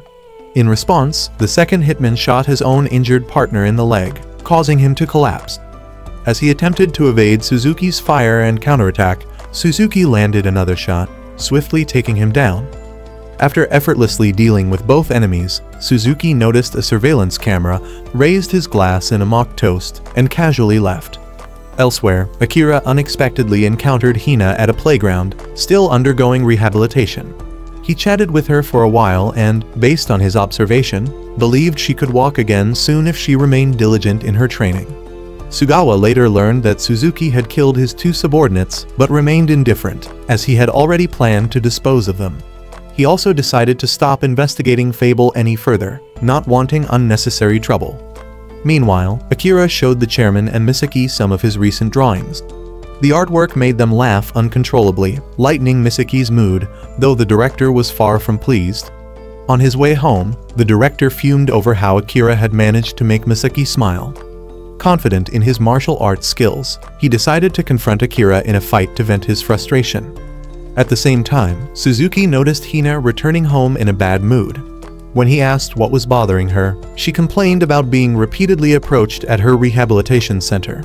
Wanting to act like an older brother, Suzuki asked for a description of the person bothering her so he could take care of it. The man then went looking for Akira and found him at the playground, waiting for Hina. He demanded that Akira stay away from Hina and even called him a pervert. After kicking Akira once, he walked away, leaving Akira wondering why even showing concern for others would get him insulted. Meanwhile, Utsubo and Asaki visited Misaki's house and mentioned the recent issue of hidden cameras. They offered to check her home for free, and she led them to her room for inspection. Both quickly realized why the director was obsessed with her. She was far too careless. Misaki then stepped out to inform her boss that she would be late, while Akira went to eat at Yoko's house. Akira asked Yoko whether Hina had any siblings, and she said no. This surprised Akira since he had just been kicked by a man claiming to be Hina's brother, someone who bore a striking resemblance to him, a hitman. Meanwhile, Utsubo found the director's hidden camera and asked for permission to check Misaki's bathroom as well. Once he gathered enough evidence, he concluded that the director had terrible risk management. He then instructed Hina to find a nearby rental, as they would be monitoring the director's workplace for a week.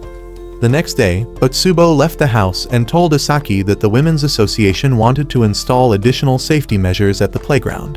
Utsubo believed that overprotective parents were making children weak and vulnerable, which, in turn, provided him with more targets. While physical strength could be trained, a fragile mindset caused by excessive sheltering was different, and that was what he aimed for. Meanwhile, Akira arrived at work, where the chairman asked him to design a Christmas flyer. Since the previous zoo-themed design was popular with clients, they wanted him to continue in the same style. However, Akira had no idea what Santa Claus or reindeer were since he had never seen them before. The chairman promised him a raise, so he agreed to look into it. The director, growing irritated with Akira, planned to attack him after work. If Akira disappeared, his hidden cameras would remain undiscovered, and he could continue breaking into Misaki's house. That evening, he waited at the playground Akira often visited and prepared to strike. But Akira noticed him, forcing him to flee. Later that night, Akira pondered over Santa Claus and tried drawing him. He questioned who Santa really was, why he delivered presents on Christmas Eve, and why he rode a sleigh pulled by reindeer. Meanwhile, the chairman visited a bar and told the owner how he had hired Akira. He also showed her Akira's drawings to help her understand him better. At the same time, Akira visited Yoko and asked if she had any memories of Santa Claus. She said she used to meet Santa every year because she always received presents on Christmas Eve. However, when she was 10, she realized Santa was actually her mother, but she pretended not to notice. Her mother seemed to understand but also played along. That continued until the fire that took everything from her. She then blamed Akira for making her recall painful memories and asked about his own memories of Santa. Akira admitted that he had no recollection of his parents and only remembered his life after being taken in by his boss. He had only learned about Santa Claus recently and had always assumed he was just a strange old man. He had never experienced waking up to presents, but he wondered if it was truly as exciting as people said. Yoko smiled, explaining that parents pretended to be Santa to let their children live in a dream, while children pretended to believe in Santa to make their parents happy. She then felt sad reminiscing about the past, and Akira tried to slip away, but she stopped him and made him stay for another drink. The next morning, Akira brought his drawing to the chairman, but it looked the same as before.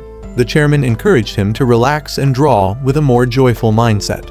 Akira then went out for a delivery, coincidentally arriving at Utsubo's house. Akira happened to deliver a package to Utsubo's house, where he unexpectedly ran into Hina. Since they already knew each other, Utsubo had no choice but to invite Akira in for a cup of coffee. He was surprised by how fast Akira's company processed deliveries. Utsubo also apologized if Suzuki had hurt Akira earlier. Hina still seemed to dislike Akira, making him wonder why his good intentions were always misunderstood as something perverted. Utsubo explained that society had changed nowadays. If someone tried to help others, they were seen as hypocrites. While drinking coffee, Akira burned his tongue and decided to leave. After he was gone, Utsubo admitted that Akira was genuinely a good person, albeit a bit slow-witted.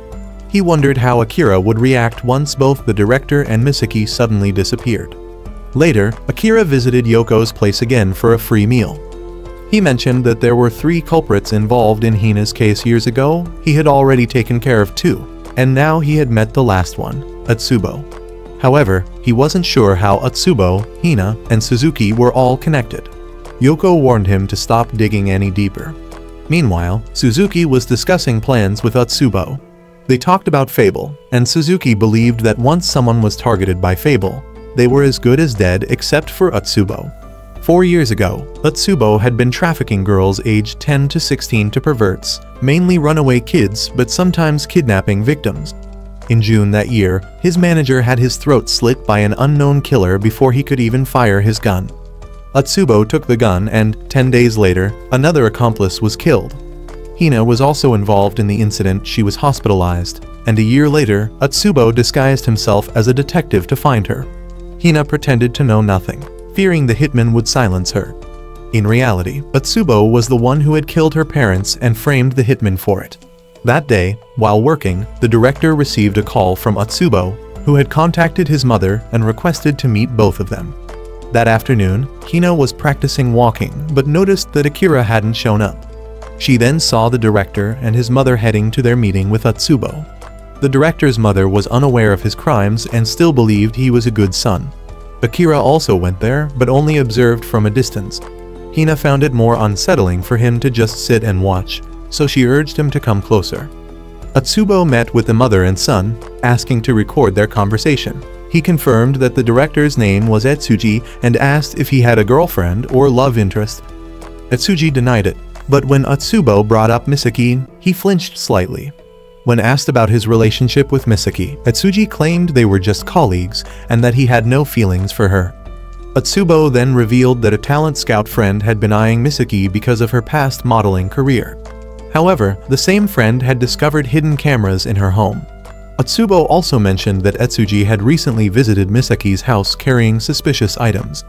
Etsuji insisted he was innocent and told Utsubo to investigate if he wanted.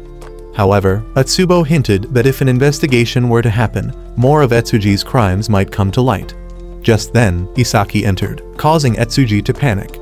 Utsubo knew that Etsuji had criminal intentions, but Etsuji argued that thinking about a crime wasn't the same as committing one. Utsubo then displayed countless hidden camera videos taken by Etsuji. Etsuji was shaken, but Utsubo assured him that they hadn't told Misaki yet. Isaki was still interested in recruiting Misaki for modeling, and if these videos leaked, her reputation would suffer. Therefore, Isaki demanded a settlement of 120 million yen and threatened to sue.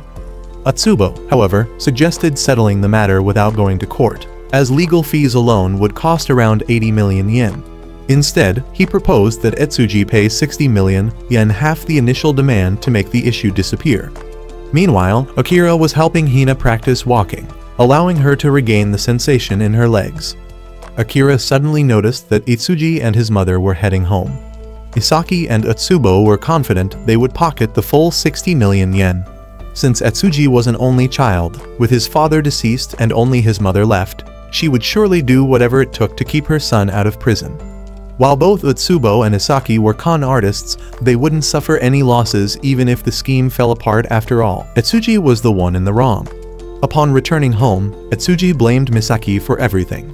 Suzuki reported this to Utsubo, who didn't care if Etsuji went mad and killed Misaki, as long as Suzuki captured him before the police got involved. The next day, Etsuji arrived at work with hatred in his eyes toward Misaki.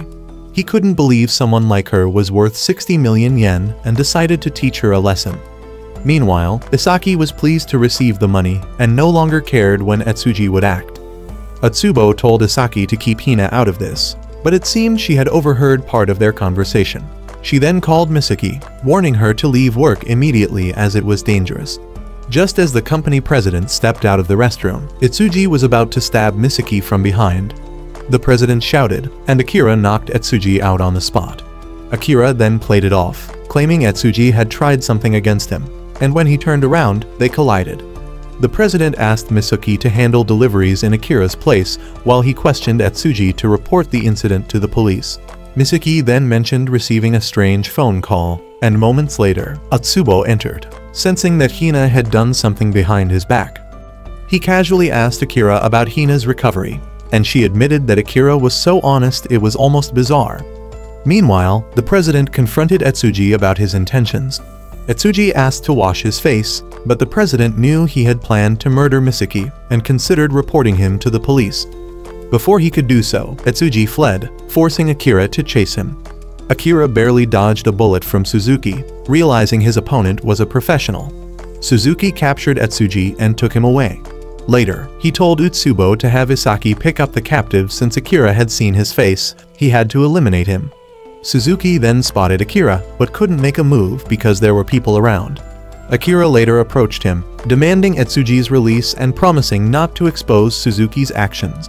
However, Suzuki scoffed at the idea of negotiating, knowing Akira understood exactly what kind of person he was. Akira acknowledged that every side had its own circumstances and didn't want unnecessary conflict. He warned that if Etsuji didn't return by tomorrow, chaos would ensue. At the same time, the president reported the incident to the police when he received an unexpected call from Hina, asking about Akira. Suzuki, meanwhile, contacted Isaki, ordering him to extract Akira's home address from Etsuji. Once he had the information, he set off immediately. Akira returned to the president, who informed him that Etsuji's case had been handed over to the police. The director now understood that Akira was highly skilled in martial arts, but had deliberately held back in fights. Akira admitted this was true, and the president promised to keep it a secret. He also mentioned that Hina had called and left her number, suggesting Akira contact her. Just then, Suzuki arrived at Akira's home and met Yoko. He placed his gun on the table and asked her to sit down for a talk. He already knew that Akira's older brother was Fable. He also knew Yoko would act as if she knew nothing. Her calmness in the face of an armed intruder gave her away. Suzuki questioned her connection to Hiroshi's gang, and she falsely claimed that she and Akira were Hiroshi's illegitimate children. However, Suzuki wasn't easily deceived. Realizing he was underestimating her, Yoko pointed out that placing his gun on the table and resting his hands down was a mistake. Curious about her confidence, Suzuki wanted to see how she planned to seize his weapon. Without hesitation, Yoko slammed the table into him, knocking the gun toward her. Meanwhile, Isaki had stepped away to relieve himself in the bushes. When he returned, Etsuji had vanished without a trace. Yoko demanded an answer from Suzuki, but he told her to shoot if she wanted. He wasn't afraid. He acknowledged her skills but pointed out that she had never killed anyone before. As a seasoned assassin, he could sense the presence of those who had taken lives. Yoko placed the gun back on the table, choosing to handle things her way. Suzuki warned that the hot pot was about to boil over, but Yoko was confident she could finish dealing with him and turn off the stove in time. Suzuki suddenly slammed the table, but Yoko swiftly blocked his knife and struck his neck, knocking him unconscious before shutting off the stove. When Akira returned home, he found Suzuki there. Meanwhile, Yoko was drunk and told him to handle the situation himself. Suzuki realized that Akira had become involved with Hina because they had met before. Just as Suzuki was about to say the name Fable, Akira cut him off, demanding that he keep his mouth shut and return Etsuji. Since keeping Etsuji alive wouldn't cost them anything, there was no reason not to comply. If they were worried that Etsuji would come after Misaki, Akira would take responsibility for protecting her. Suzuki called Isaki to release Etsuji, but Isaki regretfully reported that Etsuji had attempted to escape while still blindfolded and had fallen off a cliff to his death. Suzuki ordered Isaki to bury the body, but Isaki refused, saying he couldn't do it alone. Akira turned off his phone, walked over, and cut Suzuki's restraints. He expressed his disappointment that someone had died. Allowing Suzuki to leave, Akira then checked on the hot pot. As Suzuki reached the door, he turned back, accusing Akira of underestimating him. Now that he knew Akira's secret, he found it insulting that Akira didn't even see him as a threat worth guarding against. Frustrated, Suzuki left. Yoko noted that Akira had just crushed Suzuki's pride. While Akira felt sorry for Etsuji, Yoko dismissed it as karma. Later, Akira went to the movies and suddenly remembered he needed to call Hina.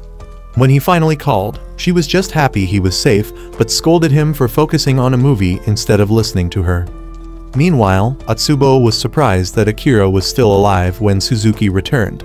Suzuki had a drink with Atsubo and informed him about Etsuji's death, along with Isaki cleaning up the mess in the mountains. He then revealed that Akira and Yoko were the very fable that Atsubo had been searching for. Atsubo was intrigued and decided to challenge Fable directly. However, Suzuki wanted to know why Atsubo was willing to fight. If Atsubo didn't answer, Suzuki would shoot. He needed to be sure of Atsubo's commitment. He didn't want to be abandoned if things went south. Suzuki had been in this line of work for 20 years, once at his peak, though his current face was the result of plastic surgery. Now that his body was deteriorating, he at least wanted to reclaim some dignity before the end. Atsubo finally revealed his reason. The man who had been in the car with Hina that day was his younger brother. That was why he wanted revenge, nothing more. If he had feared Fable, he would have fled long ago. Though not entirely convinced, Suzuki decided to believe him for now. Atsubo then began crafting a meticulous plan to eliminate both Akira and Yoko. Suzuki wanted only 2 people involved and insisted on keeping Hina and Isaki out of it to prevent unnecessary consequences. Later, Atsubo reflected on his previous encounter with Akira. He was certain that Akira had recognized him, but had concealed his intent flawlessly, a terrifying ability. That night, Hina dreamed of finally being able to stand and walk toward Akira, only for him to be suddenly shot. The next day, the company president personally picked up Misaki for work and offered to drive her home later. She was worried about Akira, but the president reassured her that he would be fine. Meanwhile, Atsubo noticed that Akira frequently waited for Hina at the park. He later brought supplies back to Suzuki, then woke up Isaki and sent him to shower so they could plan in peace. Atsubo had prepared 4 grenades, 3 firearms, and several other tools, all set for when Fable appeared. However, they needed a strategy against Akira, knowing they would lose in a direct confrontation. They devised 3 backup plans, no more, because if all 3 failed, they would be dead anyway. Suzuki pointed out that assassins were at a disadvantage when they had to protect someone. He then proposed a solution: kidnapping Misaki. Atsubo considered Hina a more viable target than Misaki, as she would be easier to manipulate. Besides, he had already planned to discard her. The next day, Akira called Takeshi, asking him to delete certain camera footage before Hashi could see it. Takeshi said he would have Kiro handle it, as Hashi had been quite busy lately. He then checked in on Akira, who assured him that he was fine. Meanwhile, Suzuki visited an arms dealer to purchase a suppressor. He also inquired about an escape route out of Japan once everything was settled. The dealer set the price at 10 million yen, citing the rising costs of everything. Suzuki was surprised that the dealer didn't ask many questions, but the man explained that he remained neutral. He served any customer, whether friend or foe, without getting involved. His neutrality had allowed him to stay in business for so long, and because of it, he had access to valuable information. His advice to Suzuki was to stop provoking Fable, but giving up on that would mean abandoning the very reason Suzuki was still alive. At the same time, Akira brought alcohol to apologize to Yoko for dragging her into danger. He also asked if she had any more information about Hina.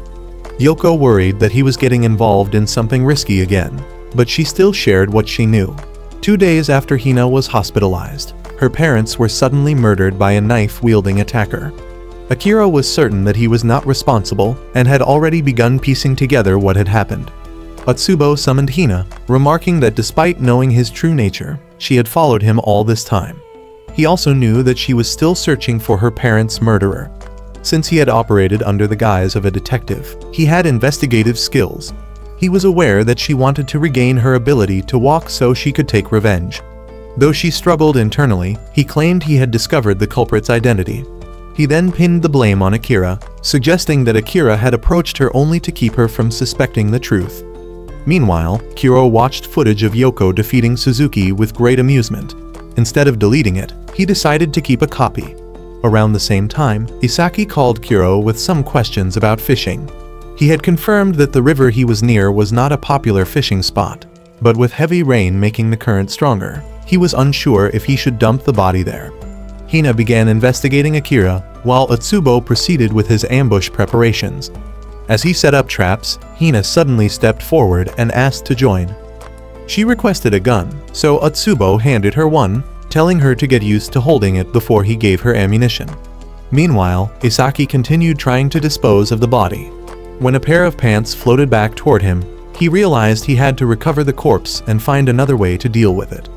Hina erased all traces of their past fraud schemes, preparing to abandon the office. Not long after, Atsubo decided to leave Isaki behind and take Hina with him. Suzuki also set up a trap at the entrance, waiting for Akira to arrive. Atsubo then called Akira, asking if he remembered him. Akira recalled his real name, prompting Atsubo to question why he had let Suzuki go. Akira simply stated that Suzuki's life had nothing to do with him, so he had no reason to interfere. Atsubo then pressed him about why he had approached Hina. Was it because he pitied her for getting caught up in his mess and getting injured? Realizing he had hit the mark, Atsubo concluded that even a legendary assassin like Akira was capable of such emotions. He claimed he had not revealed Akira's identity to Hina and invited him to the office for a meeting. Akira set out, with Yoko insisting on coming along, eager to settle the score with Suzuki. The two departed together, while Isaki unexpectedly arrived at Kiro's place, looking to buy a repossessed car. Kiro had several, but they were all expensive models. When Isaki asked for a cheaper one, Kiro remarked that nobody used budget cars as collateral for debts. Without even asking, he already knew Isaki had gotten himself into trouble. Akira arrived at the location, and Suzuki immediately noticed that Yoko was with him. Akira went in alone and saw that all the cameras in the area had been destroyed. Suzuki planned to wait until Akira opened the door, triggering the bomb, leaving him with only 2 seconds to escape before it exploded. When Akira opened the door, he quickly detected the bomb, leaped out of the hallway, and jumped to another floor. Suzuki had no idea how Akira managed to escape so quickly. Akira soon spotted Suzuki and told Yoko to tail him, knowing he was heading to Atsubo. He then reassured the locals that it was just a gas leak and nothing serious. He had already suspected there would be a bomb, but he still triggered it on purpose because he was the only one who could escape such a trap. Better for him to set it off than for someone else to fall victim to it later. Yoko pursued Suzuki, who attempted to lure her into a second trap. However, she noticed him deliberately slowing down, realizing it was a setup. Meanwhile, Kiro arrived with a car for Isaki. It was an expensive one, repossessed due to unpaid debts. Just then, Akira called, urgently requesting a vehicle. Kiro decided to take the car for a short trip before returning it. Akira stopped by a convenience store, instructing Yoko not to go too deep but to locate Suzuki and observe from a distance. He told Kiro to bring the car over and planned to follow her soon. After meeting Kiro outside, he swiftly took the car and drove off. Yoko then realized Suzuki was deliberately using odd routes to avoid license plate detection, likely trying to leave no evidence behind. Akira decided to follow the same path and once again warned Yoko not to advance too far. He then asked Kiro about the mountain pass Yoko was approaching. Kiro mentioned it used to be a spot for street racers, but wasn't sure about its current state. Akira instructed Yoko to stop and observe, then studied Kiro's map for a moment, memorizing the route. Although he didn't have Yoko's exceptional memory, he could recall short-term details well. Switching to high-speed mode, he accelerated toward the destination. Yoko suddenly saw Suzuki dash into the road and throw something, mistaking it for a bomb. She instinctively jumped out of her vehicle, but he quickly seized her from behind. Knowing she was traumatized by a previous explosion, he had deliberately used her fear against her. He then forced her to discard her phone and radio, ordering her to crawl forward.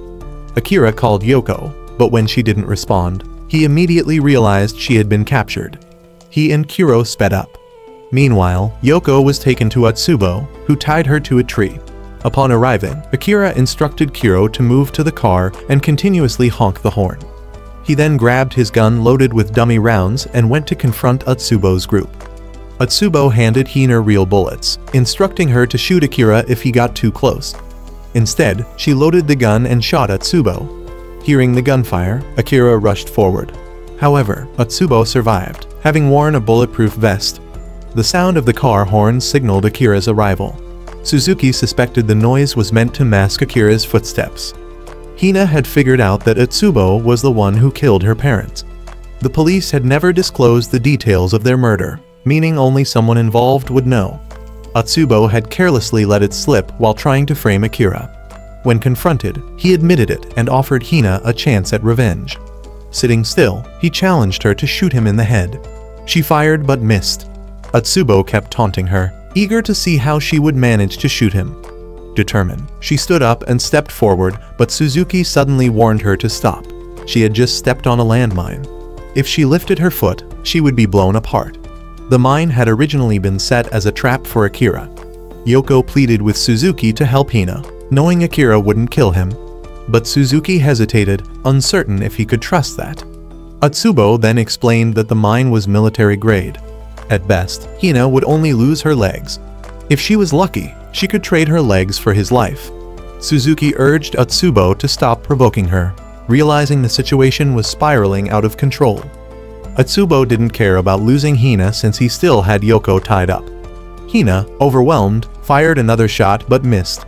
The recoil caused her to stumble, and Suzuki attempted to save her.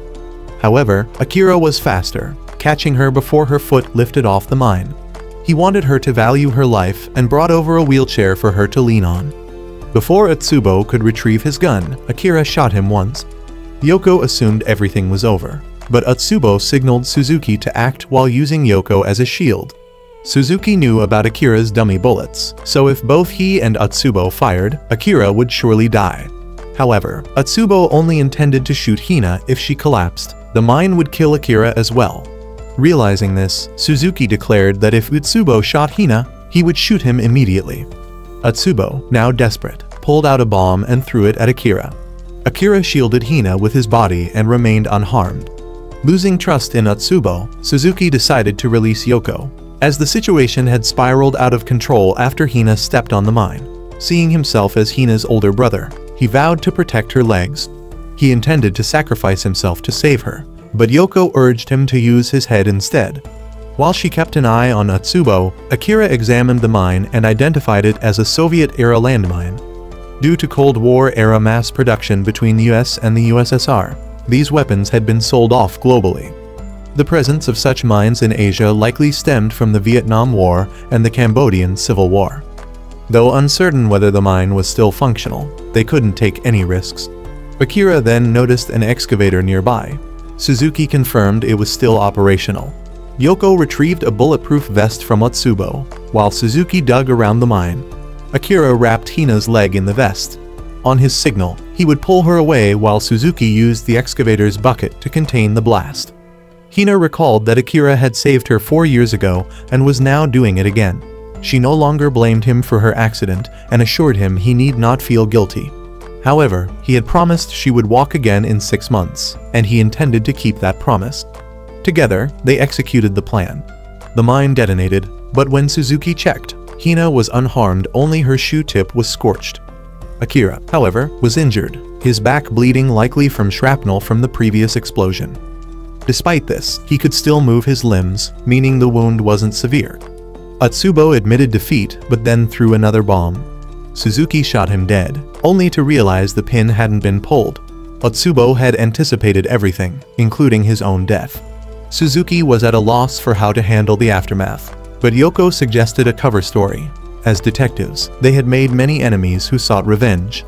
Out of fear, Suzuki and Atsubo took Hina to the police and disappeared. The apartment explosion, the work of vengeful criminals. Suzuki found the story simple yet plausible, making it difficult to investigate further. Akira asked Hina if she had any trustworthy relatives. She mentioned an uncle, so they planned to take her to the police to contact him. Akira then called Kuro to bring a car. When Kuro arrived, Isaki contacted him, urging him to return the vehicle soon. Suzuki inquired about Kuro's connection to Isaki, but Kuro only said they knew each other from before. He also recognized Suzuki as the one Yoko had beaten up earlier. Kiro drove Akira and Yoko home. Akira believed this was the end of his connection with Hina. As they left, Hina struggled to her feet and embraced him. Yoko understood that after this, they would never see each other again. Back home, Yoko removed the shrapnel from Akira's back. He told her to simply apply a bandage, assuring her he would heal on his own. He then resumed working on his Christmas artwork to meet his deadline. The next day, the police discovered a body floating in the river. Akira then brought his completed illustrations to his boss, including a drawing of Hina standing up from her wheelchair. His boss was curious about where he got the inspiration for that. Shortly after, the police informed the boss that they had found Etsuji's drowned body and would proceed with an autopsy.